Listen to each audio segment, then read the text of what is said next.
Temperature compensation circuits in strain gauge we will see today. See of temperature effects on strain gauge. Strain gauge we have seen that it will be connected to a Wheatstone bridge. If you apply force or pressure, there will be a strain. If you apply stress, strain will generate, its length will increase or area will decrease, which leads to the change in the resistance, because R is equal to rho L by A. It depends upon length and as well as area and material properties. So any one of the parameter will change accordingly. Resistance will change. It will be connected like a Wheatstone bridge, like this. Here two are there. Generally, it will be connected to one strain gauge will connected to one of the arm of the Wheatstone bridge. If this resistance change, this bridge become unbalanced and you will get a current.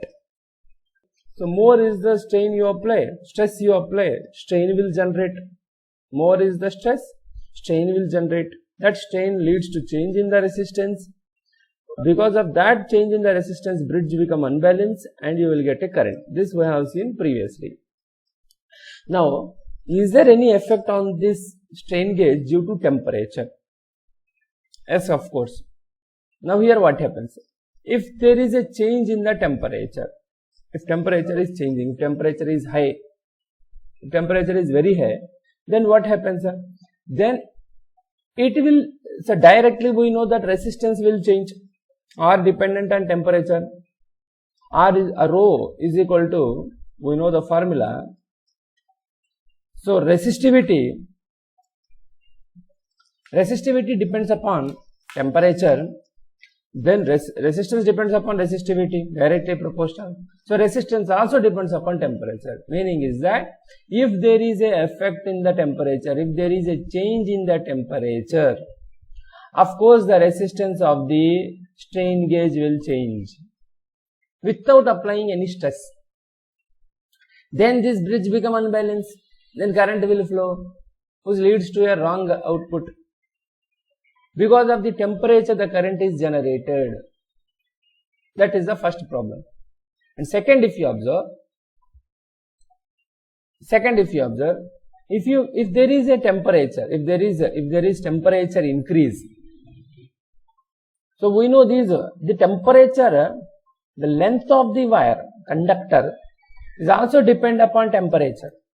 If you increase the temperature, the final length of the wire will increase. As well as area also. Area also dependent on temperature. The length of the wire also increasing. That is the second one.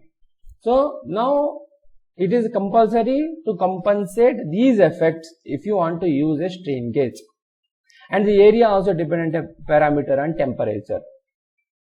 This alpha is linear expansion coefficient, beta is areal expansion coefficient. Now I want to compensate this. What are the compensation methods? We will see now.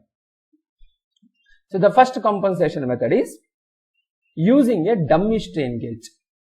Dummy strain gauge method. What is this dummy strain gauge method? In this Wheatstone bridge, if you observe, there are two strain gauges. So this is first one, and this is first one, and this is second one. In this one, the first one strain gauge, we will be using as dummy one, and this is an active one, active strain gauge and dummy strain gauge. What is this dummy strain gauge? Why we need this? Here what happens? See, the bridge will be, I can say bridge is balanced when R1 by R2 is equal to R3 by R4. We will select a resistor such that this condition will match. Then there will be no current in the galvanometer, current will be 0. Now stress is not there, pressure is not there, nothing is there, but temperature increased. By increasing the temperature, if you observe, both the strain gauges are very nearby, adjacent to each other. We made these two strain gauges adjacent to each other.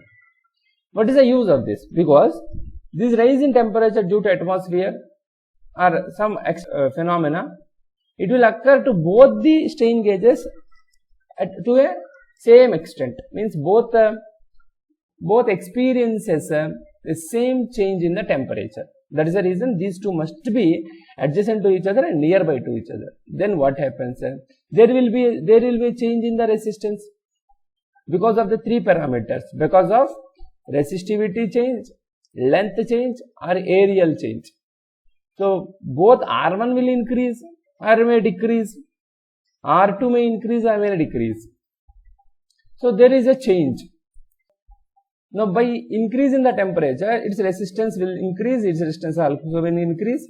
So the bridge balanced condition will be right like this. The bridge condition, Wheatstone bridge condition can be written like this. Now this change, if you observe, same in both. So that is the use of this dummy strain gauge. Of course, we are not using, when you apply a stress on this active strain gauge, then there will be more change in the R1, R2. R1 will be different and R2 will be different. R1 is due to temperature increase and R2 is due to increase in the temperature plus applied stress. So this is one of the method. We can use a dummy strain gauge to compensate the change in the effect of the temperature. Next compensation method, compensation by thermocouple. Thermocouple, what is thermocouple? Thermocouple is a variable resistance, depends upon temperature. If there is a change in the temperature, its resistance will change. How we will take? See, we use, this is a thermocouple unit. So this is a thermocouple unit and this is a strain gauge unit, both connected to one arm of the bridge. This is next, second arm, third arm, fourth arm. Initially the bridge is balanced. How we will take? This is R1. Okay, R1 by R2 is equal to R3 by R4. Bridge is initially balanced. When see, in a same arm, both are adjacent to each other. The strain gauge and thermocouple are adjacent to each other. Why we take nearby? Because the temperature change, whatever the temperature we are experiencing, that must be same for both. And we select the thermocouple such that it should be give an opposite effect to the strain gauge. If strain gauge temperature, there are two types of thermocouple you can get. Positive temperature coefficient, negative temperature coefficient. Negative temperature coefficient whose resistance decreases with increase in temperature. Positive temperature coefficient whose resistance will increase with increase in the temperature. Now depending upon the strain gauge, we will choose a thermocouple whose effect will nullify opposite to the strain gauge effect. If by increasing the temperature, if you are increasing the temperature, if strain gauge, resistance of the strain gauge increases, if we choose it like this, then my thermocouple must be like that. If my temperature increase, my resistance of the thermocouple must decrease, the compensation. So we have to choose this arm in such a way the resistance will decrease. The opposite nature we have to select, then the increase in the resistance of this arm is compensated by decrease in the resistance due to thermocouple. In this way, again, if you see, the bridge will become balanced.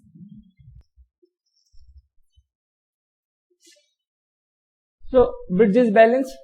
Now you can get the output without any change due to the effect. There will be no effect of temperature on this Wheatstone bridge, on this strain gauge.